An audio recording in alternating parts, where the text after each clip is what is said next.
fellow humans, and welcome back to another daily dice where we ask the dice for a message and find out what that is.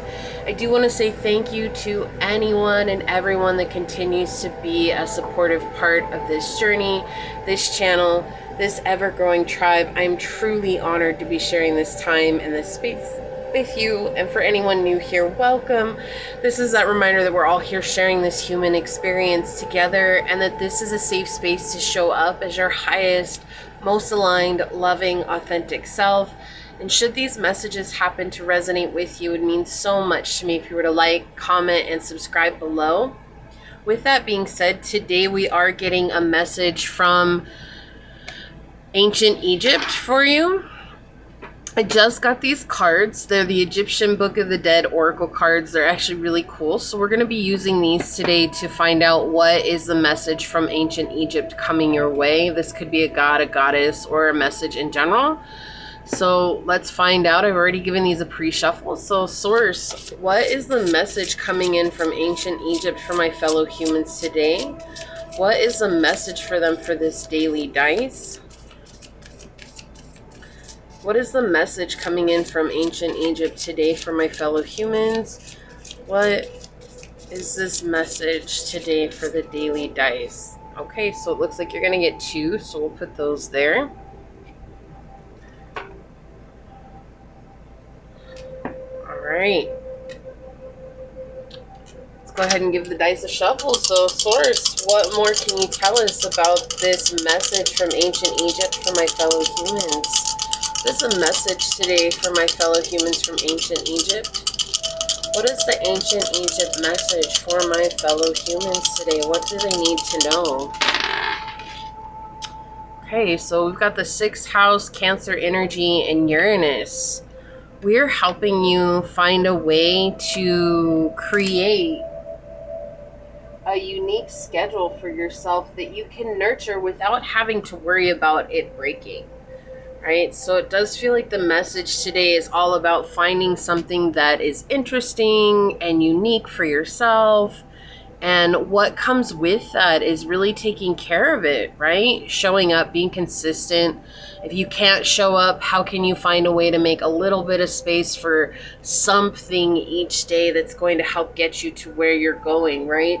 It's not about being perfect here. That's not what this is, but it has to do with whether that's at work, whether that's at home, whether that's in health, whether that's just your day-to-day routine and creating a better plan for yourself.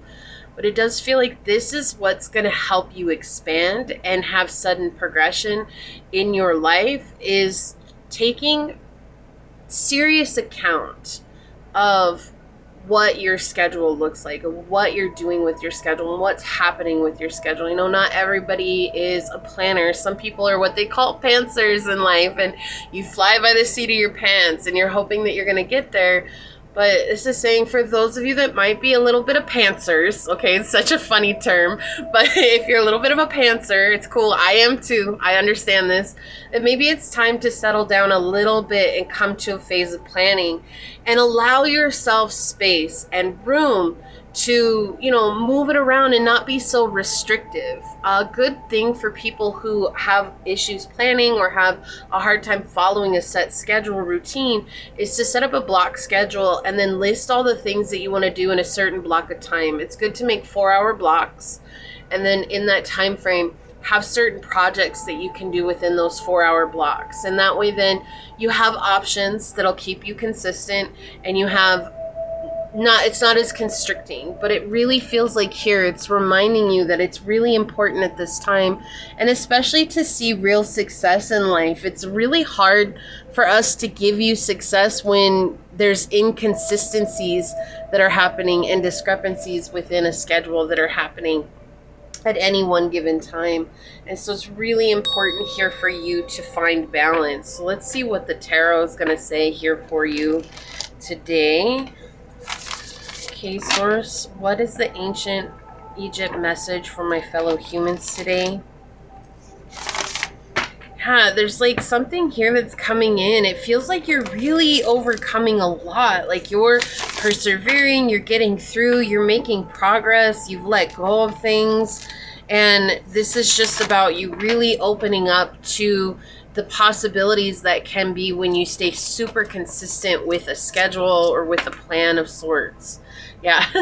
So there is a little bit of resistance here with the Five of Wands in the reverse, right? This is not wanting to change. This is stubborn. This is just being flat out stubborn. I can't do that. It's never worked for me.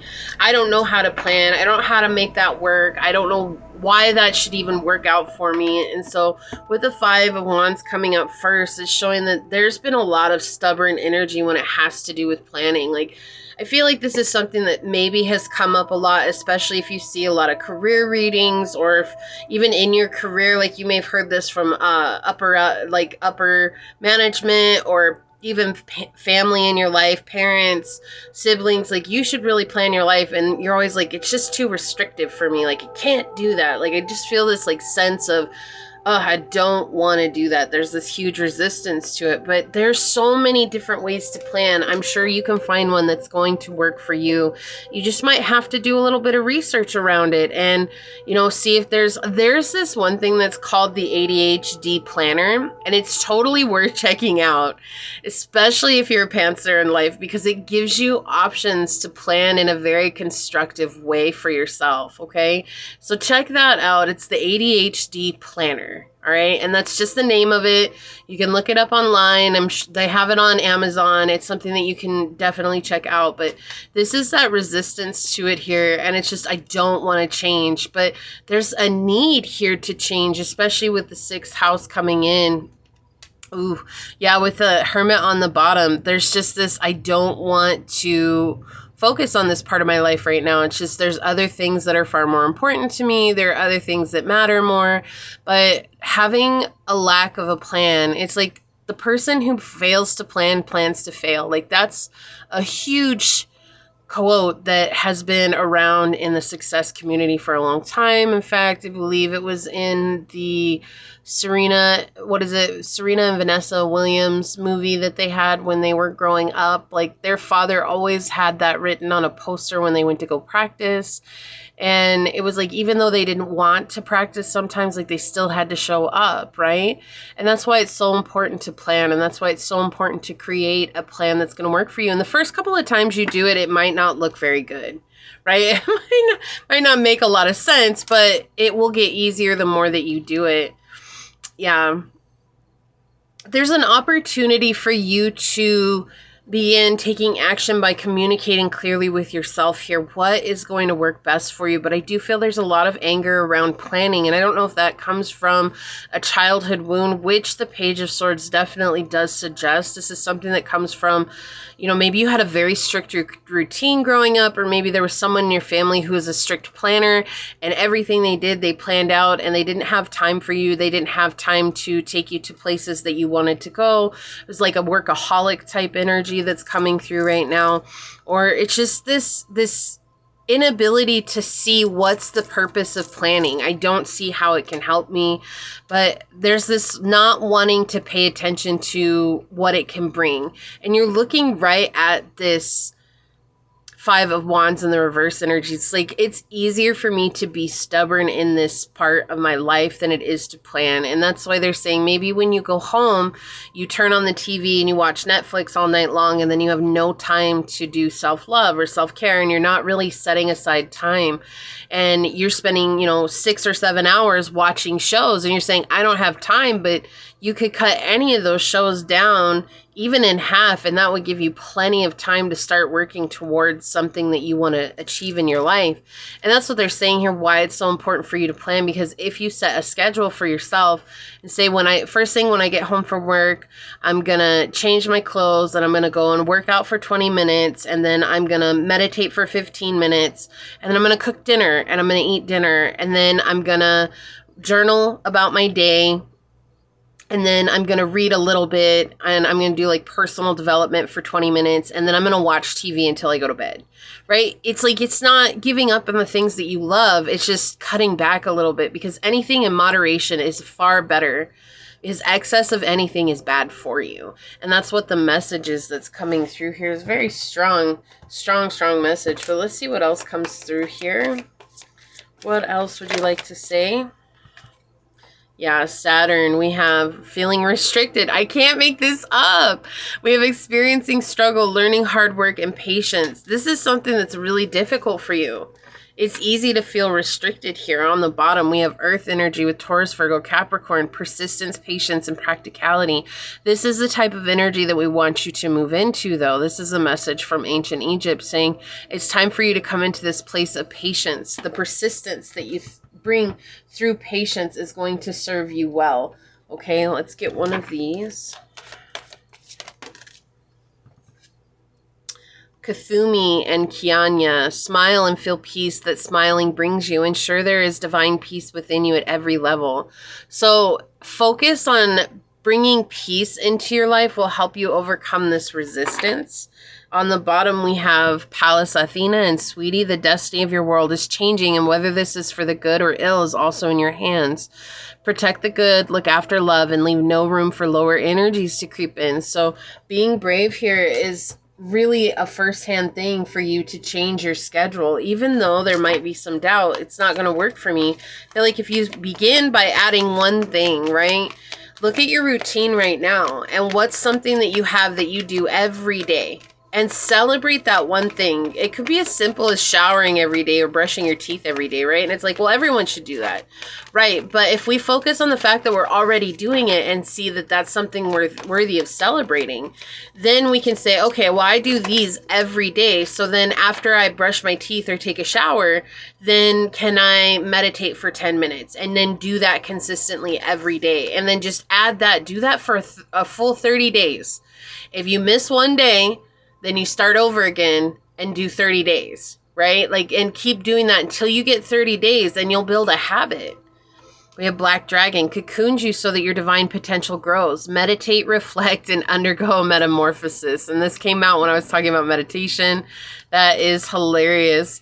Yeah, so they're saying like maybe meditation is something they really want you to add here. We have Silver Lunar Dragon, bathes you in divine feminine light. Come into balance, practice peace, harmony, and cooperation, and expanding your causal chakra. Yeah, so we're trying to get you out of this fight or flight type of energy. They do want one of these, and then we'll check out your cards. I'm going to read from the book what they are. What's a Truth Oracle card that you want for this reading?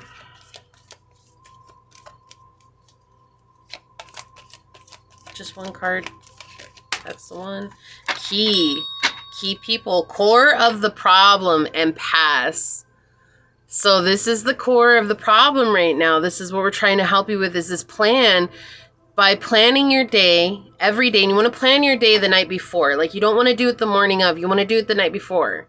And that's going to be the key to your success. And commit to this. Make an oath, an agreement, a pledge, and a promise to yourself. Wow, this is so strong. This is so powerful. All right, so let's take a look at your cards that you got. We've got Osiris with number 12. And I'll read these from the book. And then we've got Sekhmet, number 10. Wow. Osiris and Sekhmet. So the gods and the god and the goddess are coming through here, right? So Osiris, talking about darkness, adversity, and sacrifice. And Saturn is the planet of sacrifice, okay? So it says, Osiris card foretells of a period of adversity to come. This is likely to be a time of darkness and despair. It could indicate an actual bereavement, but more usually it refers to a time of struggle and strife to be endured. You might feel that you are lost and alone in the dark, and there's no light at the end of the tunnel, and that you don't know which way to turn. Lost in the underworld of personal troubles, you might feel buried alive, oppressed, or smothered by responsibility, almost as if you too have been mummified by your current circumstances. Take heart, for Osiris is here to guide you through his realm of darkness. No one understands adversity better than he does, and he will lead you back into a new reality. You might not see a bright future right now, but this card indicates that it is there, up ahead. Have faith, and all will be well. Okay? So to do this, it might feel dark. It might feel difficult. That's what I was saying. I kept feeling this resistance to it. And then we have Sekhmet, which is resilience, robust, and courage. And Sekhmet is such a powerful deity. Like, she is so amazing to work with. I used to work with her when I first started this journey, and she burned away so much old stuff for me. So this goddess is present in a card reading. She is telling you that a battle is coming which you must face. Fear not, for she will be with you every step of the way. Sekhmet cautions you not to be afraid of conflict, but to focus on and embrace the peace. Oh my gosh, I can't make this up. The peace of which follows. Sometimes a war must come, and conflict is just a part of life. You don't need to go looking for it, but you do need to face it. Stand your ground. Tap into your warrior energies. If someone is targeting you in a negative way, if they are fool enough to cross you, show them your claws. Be fierce and unstoppable, just as Sekhmet is. Never cower before your enemies. Purr to draw them in closer, then strike with all your might. This goddess comes to give you courage and strategy. With Sekhmet on your side, you can be assured of your victory. So this is all about strategy at this time. I feel like also making a plan will help you deal with any difficult people in your life as well, because you planned out your day. So if they're trying to suck your energy away, if they're trying to suck you away from doing what you need to do, it's like, look, I already have things planned out. I need to go and take care of these. These are my responsibilities right now. Okay, so that's the message that I have for you today. If you felt like this was your message, leave a little lion emoji down below and say, I show my claws when I need to, but I also know that gripping onto a plan and knowing the route of my day will bring me the success I seek. If you felt like this was your reading, it would mean so much to me if you're to like, comment, and subscribe below. If you're interested in supporting the channel further, you'll find all those links in the description box in order to do so. You can email me for a personal reading. You can follow me on over to my podcast on Spotify at Scatter Love Radio. You can even join as a member. I would love to see you on memberships, but if not, thank you so much for your continued support here. With that being said, I'm going to leave this here, but I do want to take a quick second to thank your guides, your ancestors, your spirit messengers, your angel source, my spirit guides for Osiris and Sekhmet making an appearance in this reading. And until next time, stay human. Bye.